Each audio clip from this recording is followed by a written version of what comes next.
స్థానిక సంస్థల ఎన్నికల్లో నారా లోకేష్ చేసినటువంటి వ్యాఖ్యలు మరీ ముఖ్యంగా అనుకూల పత్రికల్లో ఫ్రంట్ పేజ్లో ప్రచురితమైనటువంటి వార్తలు ఇప్పుడు కొంత వాదనను బలపరిచే విధంగా ఉంది. 85-15 5% రేషియోలో రాబోయే స్థానిక సంస్థల ఎన్నికల్లో మేము సీట్లు కేటాయించబోతున్నాం అనేటువంటి వాళ్ళ అనుకూల పత్రిక, అధికారి పత్రిక ఏదైనా అంటారేమో, ఆ పత్రికలో వచ్చినటువంటి వార్తలు నిజమేనా అనేటువంటి భావన కల్పిస్తున్నాయి.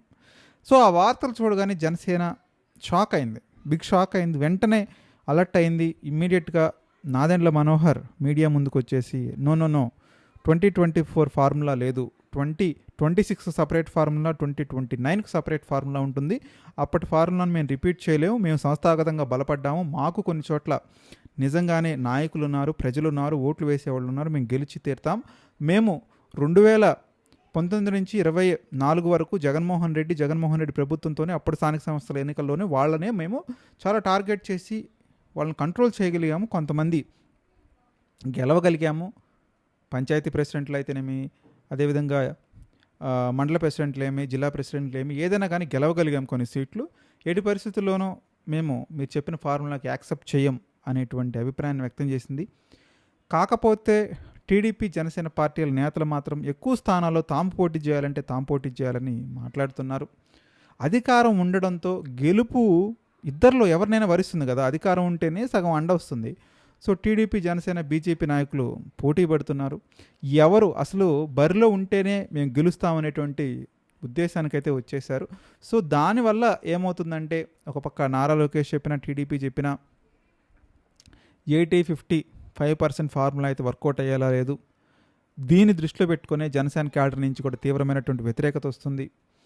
ఎట్టి పరిస్థితుల్లోనూ 2024 ఎలక్షన్స్ని దీన్ని ఒప్పుకునే ప్రసక్తే లేదు. 15% స్థానాలు కనుక మనకు కేటాయించేటట్లయితే ఫ్రెండ్లీ కాంటెస్ట్కి వెళ్ళిపోదాం అని చెప్పినట్టుగా వార్తలు అయితే గుప్పమంటున్నాయి.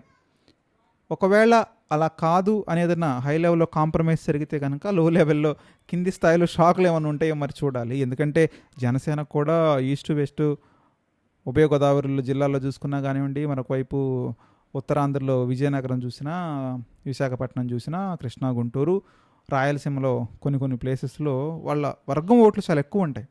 సో ఈ వర్గం ఓట్లంతా కలిసి ఏదన్నా కూటమికి వ్యతిరేకంగా పనిచేస్తారా అనేటువంటి భయం కూడా ఉంది కూటమి పార్టీల్లో. కాకపోతే టీడీపీ లక్ష్యం ఏంటంటే ఎట్టి పరిస్థితుల్లోనూ 80-85% స్థానాల్లో నిలబెట్టాలి, మనకంటూ మేజర్ షేర్ ఉండాలి అనేటువంటి ఉద్దేశంతో ముందుకు నడుస్తున్నట్టుగా చెప్తుంది. సో ఇదే విషయాన్ని ఇంటర్నల్ సర్కిల్స్ నారా చంద్రబాబు నాయుడు కానీ, లోకేష్ కానీ క్యాడర్స్కి, లీడర్స్కి ఇస్తున్నారు. కాకపోతే ఎవరు కూడా ఏ పార్టీ ఎన్ని స్థానాల్లో పోటీ చేయాలి, ఎక్కడ పోటీ చేయాలి అనే అంశంపై ఏ పార్టీ నాయకులు మాట్లాడొద్దని మాత్రం ఆయన స్పష్టంగా ఆదేశించడం జరిగింది. సో చంద్రబాబు నాయుడు అంటే ఇట్లాంటివి చాలా స్ట్రిక్ట్గా ఉంటాడు ముఖ్యంగా, ఎందుకంటే కూటమి నిలబెట్టుకోవడం ముఖ్యం.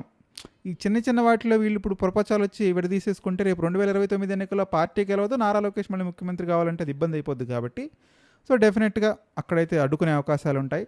ఏ పార్టీ ఎన్ని స్థానాల్లో పోటీ చేస్తుందో చెప్పలేరు, అదంతా హై లెవెల్లోనే నడుస్తుంది. దాని మీద ఒక కమిటీ కూడా వేశారు కాబట్టి ఆ కమిటీ ఏం తెలుస్తుందో చూడాలి. ఎట్టి పరిస్థితుల్లోనూ అక్టోబర్, నవంబర్ లోపల స్థానిక సంస్థల ఎన్నికలకైతే మాత్రం బీజం పడుతుంది. పూర్తయినా ఆశ్చర్యపడాల్సిన పని లేదు. కాకపోతే ఇక్కడ స్పష్టత రావాల్సిందల్లా కూడా 50%, 20% స్థానాలకి జనసేన ఒప్పుకుంటుందా, ఒప్పుకోదా, లేదు వాళ్ళు నిజంగానే సంస్థాగతంగా బలంగా లేరా, నాయకులు లేరా, నిలబెట్టిన టీడీపీ ఏదన్నా ఇంటర్నల్గా అవుతుందా అనేటువంటి, ఆపుతుందా, కానివ్వదా అనేటువంటి అనుమానాలు అయితే ఉన్నాయి జనసేన క్యాడర్లో. మరి మొత్తానికి ఏదైనా కానీ ఈ నెల లోపల కంక్లూజన్కి వచ్చేటువంటి అవకాశాలు అయితే ఉన్నాయి. అందరూ కలిసి కట్టుగా పోటీ చేస్తేనే అవకాశాలు ఉంటాయి, లేకపోతే జగన్మోహన్ రెడ్డి కూడా ఈసారి గట్టిగానే టైట్ ఫైట్ ఇద్దామని నిర్ణయించుకున్నాడు. మరి ఏం జరుగుతుందో కొద్ది కాలంలో తెలియజేయండి. మీరు కూడా మీ అభిప్రాయాన్ని కామెంట్ రూపంలో తెలియజేయండి. నిజంగానే 15% కనుక ఇస్తే జనసేన పార్టీ ఒప్పుకుంటుందా, లేదు కాదు మినిమం 25-30% కోరుతుందా? మీ అభిప్రాయాన్ని కామెంట్ రూపంలో తెలియజేయడానికి ప్రయత్నించండి.